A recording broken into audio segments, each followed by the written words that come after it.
Halo girlfriend, di sini ada soal. Reaksi antara A dan B akan menghasilkan data seperti ini. Berdasarkan data di atas, dapat disimpulkan bahwa perbandingan massa A dan B dalam FES adalah berapa. Untuk mengerjakan soal ini, kita menggunakan konsep hukum dasar kimia. Ada beberapa hukum dasar kimia yang perlu kita ingat kembali. Yang pertama, ada hipotesis Avogadro. Ini menyatakan pada volume yang sama, gas-gas yang berbeda dengan kondisi suhu dan tekanan yang sama. Ini akan punya partikel yang jumlahnya sama. Yang kedua, hukum kelipatan berganda atau hukum Dalton.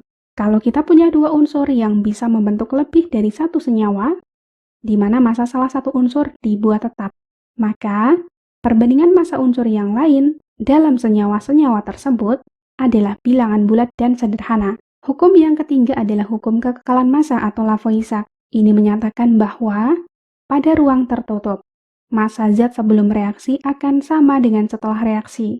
Kemudian hukum Proust atau perbandingan tetap, ini menyatakan bahwa perbandingan massa unsur-unsur dalam suatu senyawa adalah tertentu dan tetap. Yang terakhir, hukum perbandingan volume atau Gay-Lussac. Ini menyatakan pada suhu dan tekanan yang sama. Perbandingan volume gas yang bereaksi dan hasil reaksi merupakan bilangan bulat yang sederhana. Sekarang kita kembali ke soal dari konsep yang telah kita jabarkan.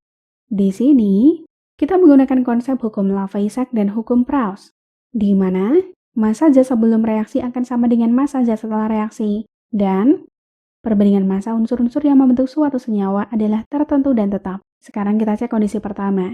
Di sini kalau kita lihat, pada data pertama tidak ada sisa, maka massa A yang bereaksi adalah 6 gram dan massa B 15 gram, sehingga yang dihasilkan adalah 21 gram.